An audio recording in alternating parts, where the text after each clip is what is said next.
Hola, soy Ubaldo Lescano y bienvenidos al podcast de Service Design UX.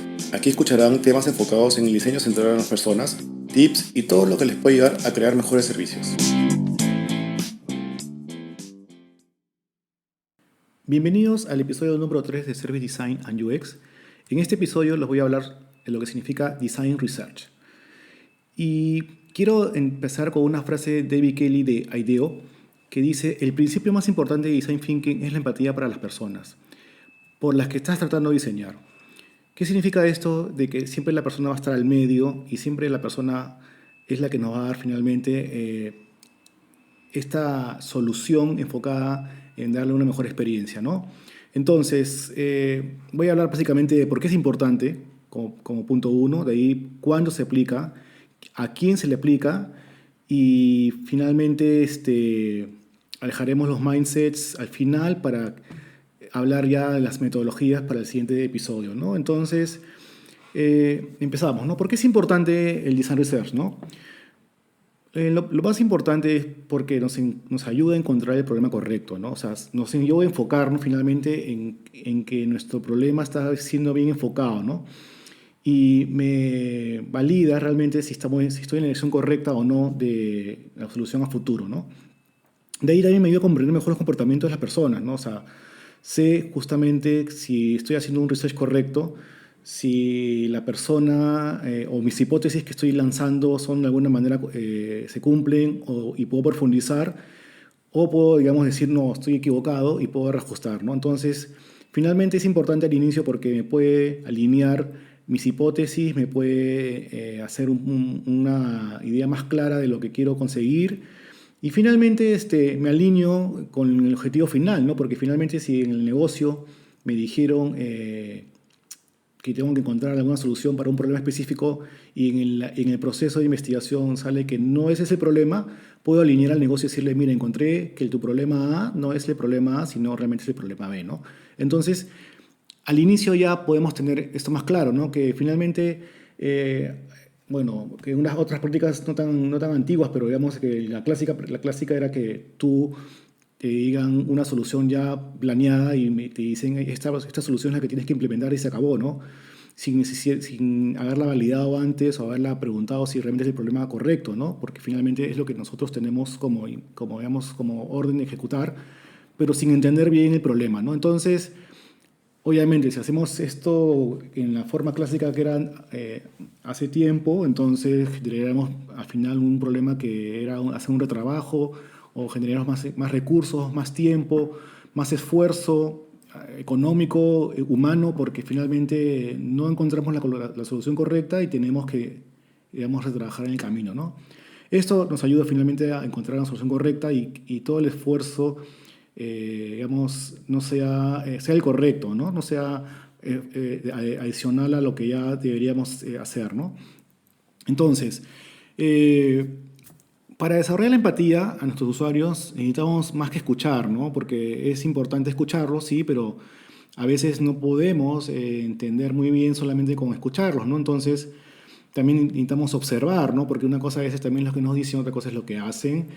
Y también ver los comportamientos, temas sutiles, ¿no? Expresiones no verbales, corporales, ¿no? Ya les expliqué en el episodio uno sobre el tema de que los contextos pueden ser diferentes. Entonces, un contexto de angustia, un contexto de presión puede ser muy diferente a un contexto más relajado y las respuestas también van a ser diferentes, ¿no? Entonces, pero tengo que generar la empatía, ¿no?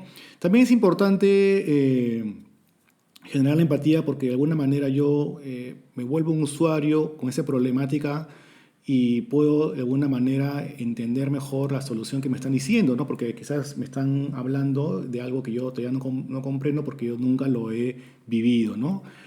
Y bueno, la idea es justamente experimentar esa sensación, ¿no? Lo que yo siempre trato de hacer es, de alguna manera, vivir en carne propia, entre comillas, porque a veces es difícil, pero tratar de simular lo más posible la experiencia, ¿no? Y ahí justamente me va a dar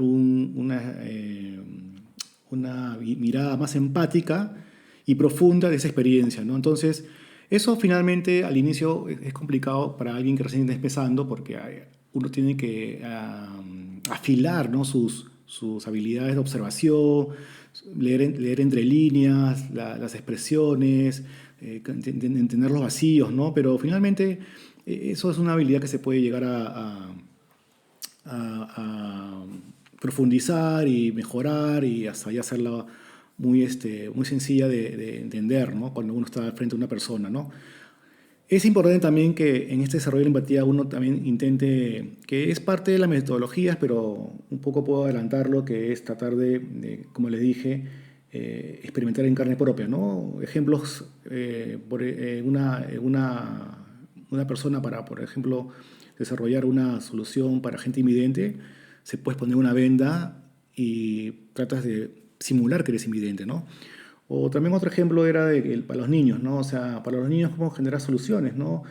La diferencia más clásica entre un niño y un adulto no solo es la parte, digamos, cognitiva o la parte psicológica, ¿no? O el proceso de maduración, ¿no? O sea, en verdad lo más evidente es el tamaño, ¿no? O sea, un niño ve completamente un mundo diferente a un adulto, ¿no? El adulto ve un metro más arriba que un niño, ¿no? Entonces las cosas para un niño son diferentes, ¿no? Entonces tratar de experimentar ese tipo de cosas es lo que nos va a dar este tipo de wows o mira, no entendía, ¿no? Y en general, ¿no? O sea, uno podría tener este tipo de experiencias tratando de simular otras profesiones, ¿no? Y bueno, eso sería la importancia, ¿no? Y ahora es el cuándo, ¿no? ¿En qué momento hacemos el design research? Yo lo había explicado un poquito antes que se hace el inicio. Y si nos guiamos con el doble diamante que expliqué en el episodio 1, es en la etapa de research, ¿no? Al inicio, donde es divergente. ¿Qué significa divergente? Que tenemos la mayor cantidad de información posible que recopilar, ¿no? Mientras más información, mucho mejor. Hay un proceso finalmente de design thinking para toda esta información de alguna manera centralizarla y resumirla y conseguir lo mejor, pero eso es al final. Ahorita lo que tenemos que hacer es conseguir la mayor cantidad de información posible. Entonces, para poder hacer eso, tenemos que interactuar con la mayor cantidad de personas, ¿no? Tratar de llegar a conocimientos más profundos sobre el contexto específico a lo que queremos llegar o el reto que tenemos que lograr encontrar esta información, ¿no? Tenemos que también definir una audiencia, ¿no? Y esta audiencia me va a dar quizás un segundo paso para encontrar una profundidad mayor, como una segunda oportunidad para seguir excavando, o quizás sea suficiente, ¿no? El tema es importante al inicio de la audiencia y el tema de la segmentación, porque en un curso digamos, de IDEO te dice que es importante tratar de enfocarse en los extremos, ¿no? Porque los extremos son los que te van a dar más información, ¿no? En un extremo es, por ejemplo, personas que, digamos, en servicio de cliente, que es muy clásico, es un promotor, ¿no? Ese es el extremo de que está fidelizado, que te quiere como marca, que te defiende en redes sociales. Y el otro extremo es el detractor, ¿no? El que se para quejando, de que siempre le encuentra algo malo, te pone comentarios, tiene el récord de quejas en el call center. Entonces, la idea es justamente preguntarle al que no te odia, ¿no? Pero digamos que no tiene una buena relación contigo, porque igual te sigue comprando, pero tiene algo contigo. Entonces, ¿por qué? ¿Qué pasó? ¿Cuál fue la experiencia que le vino, que le fue tan mala para que tenga esa actitud? Y finalmente, a la otra persona, ¿por qué estamos haciendo bien las cosas, ¿no? ¿Por qué finalmente esta experiencia te gustó tanto que tú eres ahora un lover de la marca, ¿no? Un brand lover, ¿no? Entonces, eso es un ejemplo digamos, segmentación. Puedo segmentar por, digamos, clientes, no clientes, los que siguen, los clientes que estaban y los que se fueron. Puedo segmentar, digamos, etapas de un cliente, ¿no? Los clientes que pueden al inicio estar interesados si no compraron, los que sí compraron. Más allá de las clásicas segmentaciones de hombre-mujer, edades, nivel socioeconómico, distritos, ¿no? O sea, siempre tenemos esta data dura de la parte demográfica, pero finalmente lo que nos interesa a nosotros son los intereses de esta persona, ¿no? Porque finalmente el interés es el que va a darnos más, más información, ¿no? Las personas descontentas pueden tener 20 o 40 años y las personas contentas igual, ¿no? Pero por una segmentación demográfica no tengo nada, pero por una segmentación de, digamos, actitudes sí, ¿no? Entonces, eso es, digamos, un tema de a quién y en qué momento entrevistar, ¿no? Después vendría el quién, ¿no? El quién es básicamente, ya profundizando la segmentación, es que siempre pensamos que en el usuario final, ¿no? Y a veces el usuario final, que ya he explicado hace poquito el tema de segmentaciones, de extremos, ¿no? De conseguir información, si bien es cierto, es una buena fuente de información, a veces no siempre es la única persona que deberíamos entrevistar, ¿no? Y es porque deberíamos, y hablando obviamente de servicio, porque este es diseño de servicio, service design, es entrevistar a todas las personas que están involucradas en el servicio, en el proceso del servicio, en el diseño del servicio. Porque si solamente es un cliente final, nos enfocamos en la parte, digamos, de afuera, de lo que recibe, ¿no? Pero ¿qué pasó adentro, no? ¿Qué pasó con la gente que atiende? ¿Qué pasó con el sistema que no funciona o que sí funciona muy bien tal vez? ¿Qué pasó con la parte técnica, la parte tecnológica? ¿Qué pasó con el supervisor? Entonces tenemos otros actores que también nos van a dar mucha información interesante, ¿no? Y eso también nos sirve porque finalmente podemos aterrizar también información, ¿no? Porque el cliente te puede decir, mira, este sistema no me sirve a mí porque finalmente yo yo no uso teléfono celular y no uso una aplicación móvil, ¿no? Entonces, pero tú estás pensando que sí, que tienen que ser todas aplicaciones móviles porque todos son así, ¿no? Entonces, finalmente digamos, el ETI te va a decir, oye, sí, ¿no? Podemos hacer una web tal vez, ¿no? Entonces, no una aplicación móvil. Y sí es posible hacerla. Entonces, tú dices, ok, tengo una solución de web que sí se puede implementar, ¿no? Porque te puede salir el otro que te ven, sí, hagamos una solución con realidad aumentada o realidad virtual, ¿no? Y quizás eso puede sonar interesante, pero no es tangible o no es aterrizable o no se tiene tecnología en la empresa, entonces va a ser más complicado implementarla, ¿no? Y de ahí tendríamos usuarios en general, ¿no? Hasta puede ser digamos, el sponsor del proyecto, ¿no? Porque finalmente él está esperando algo, ¿no? Está esperando una solución. Y nosotros nos podemos enamorar, que ha pasado, que nos podemos enamorar de las soluciones, porque quizás la solución que encontremos no es la que está esperando el negocio. Entonces tenemos que girar el timón y ir para ese lugar, porque es lo que el negocio o el usuario está esperando, ¿no? Y siempre hay una pregunta, ¿no? ¿Cuántas personas debería entrevistar? ¿Cuántas personas debería preguntarles, ¿no? Entonces la metodología y la teoría te dicen, bueno, no es la teoría, no, sino la práctica te dice que el punto de saturación son 5 encuestados por segmento, ¿no? Si tengo estos extremos, de que es la persona que es el detractor, serían 5 detractores. Y las personas que son los promotores, son 5 promotores, ¿no? Entonces, pero tengo que tener 5 como mínimo. Pueden ser más, lo que te dice es que a partir del sexto o séptimo ya empiezas a encontrar una recurrencia o repetir información, entonces ya de alguna manera puedes saber que más información ya no es necesario porque finalmente va a ser lo mismo, ¿no? Entonces ya tienes un patrón o encontraste un problema de experiencia en estos segmentos, ¿no? Entonces, vuelvo a repetir, serían 5 los encuestados por segmento, ¿no? Y de ahí vendría el cómo, ¿no? El cómo es cómo hacemos, ¿no? Primero es un proceso, ¿no? Un proceso de cómo hacerlo, ¿no? Primero tenemos que definir un objetivo. El objetivo es qué necesitamos aprender, qué necesitamos entender, ¿no? Una vez que está definido el objetivo, viene con el tema de acercamiento, ¿no? Hay que definir qué métodos vamos a usar para acercarnos. Los métodos los vamos a ver en el episodio 5, ¿no? Porque ahí vamos a explicar, hay, bueno, los clásicos que ya conocen, focus group, entrevistas en profundidad, intercepción, pero hay muchos más, ¿no? Entonces, esos métodos podríamos a definir y obviamente sería ya métodos digitales porque estamos en una coyuntura que ya no hay posibilidad de hacerlo de manera presencial, ¿no? Y sé que va a estar interesante el episodio número 5, ¿no? Entonces, bueno, tenemos definido obviamente con quién vamos a hablar y a dónde vamos a ir en teoría, ir entre comillas porque no vamos a ningún lugar, pero ¿a dónde vamos a ir en teoría sería si es que hace un lugar físico, ¿no? Si, por ejemplo, una cola, a qué counter de retención vamos a ir, distritos, ¿no? Pero en este caso, bueno, vamos a hacerlo digital, así que sea más interesante.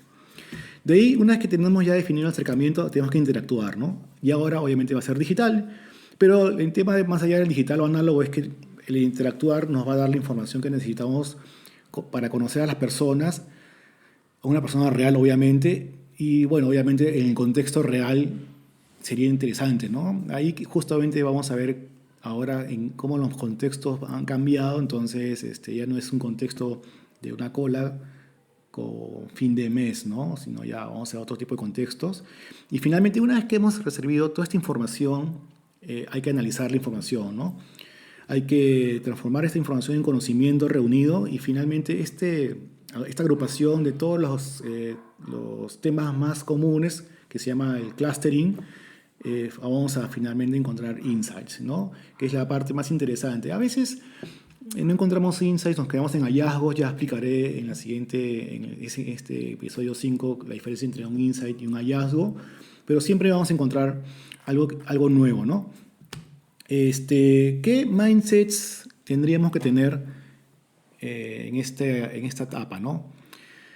Mindsets o cómo setear nuestra mente cuando hagamos una entrevista en profundidad o hagamos una forma de acercamiento con los usuarios, ¿no? El primero es apuntar a la profundidad, perdón, apuntar por la profundidad y no por la amplitud. ¿Qué significa? De que yo debería cavar, ¿no? Y aquí, por ejemplo, hay un ejercicio que llaman el 5 por qué, ¿no? El 5 por qué es lo que usualmente los niños hacen y nos preguntan el por qué, el por qué, el por qué, el por qué, ¿no? Y había les luthiers de mi tiempo, me acuerdo que había la gallinita dijo Eureka, ¿no? De que era un niño que le preguntaba a un adulto de de dónde venía la Eureka, ¿no?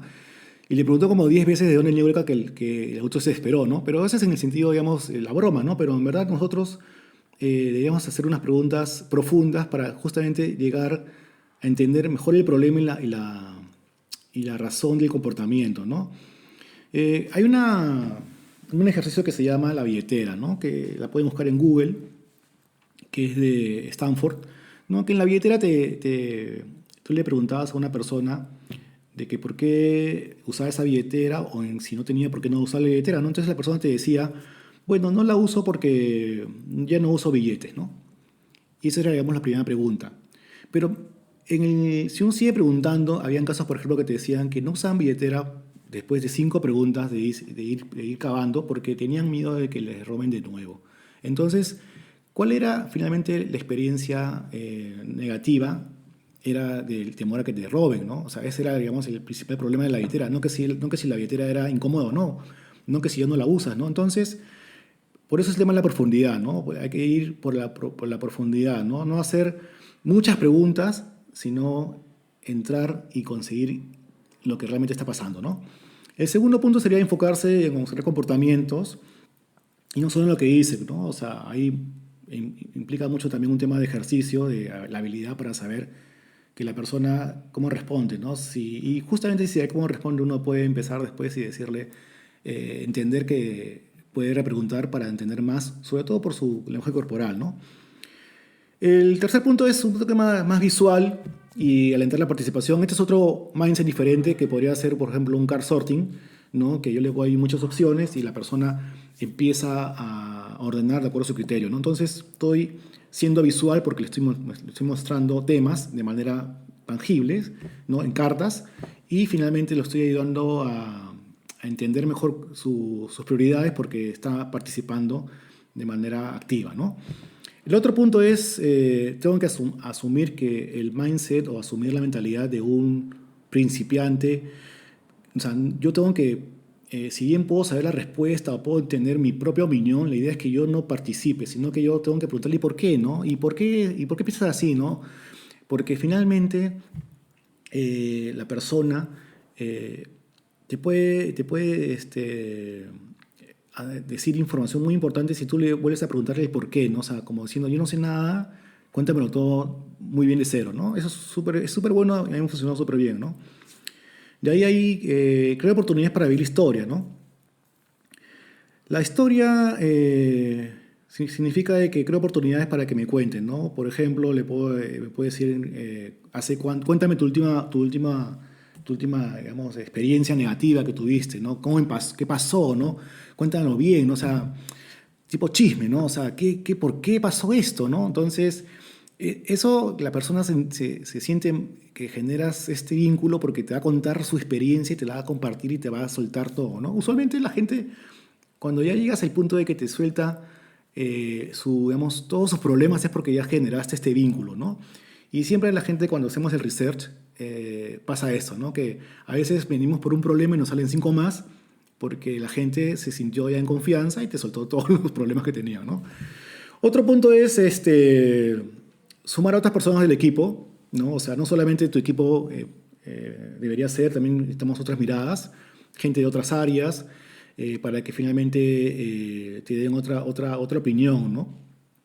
El debrief diario es cuando uno está, digamos, en el campo y sales y regresas y regresas y regresas. Debe haber un momento al final del día en que tú expones tus puntos que encontraste, ¿no? Y contarle al equipo, mira, encontré esto, esto me pareció interesante. Entonces, este debrief diario, finalmente, y bueno, obviamente con los posts y poner en la pared, y todo, en ese momento, ¿no? Porque ahora hacemos más digital, ¿no? Pero alentaba que tú a tus hallazgos o encuentros interesantes lo compartes con el equipo. Y quizás el equipo decía, hoy también pasó lo mismo, ¿no? Hoy a mí también me pasó lo mismo. Entonces ya van encontrando temas en común. Y finalmente el último punto es el consenso, ¿no? Construir un consenso en el equipo para finalmente definir de estos todos los puntos cuáles uno considera que deberíamos finalmente enfocarnos, porque es un hecho de que en el proceso de investigación, este design research, vamos a encontrar muchos problemas y seguro muchos interesantes, ¿no? Y estos problemas deberían ser finalmente encontrados al final como oportunidades para una siguiente etapa y quizás, o dejarlos como un backlog, ¿no? Para finalmente después en otra oportunidad profundizar, ¿no? Y bueno, esos serían este punto del design research. Seguiremos con los métodos en el episodio 5 digitales obviamente, y ya nos estamos viendo. Muchas gracias y con ustedes hasta el próximo jueves.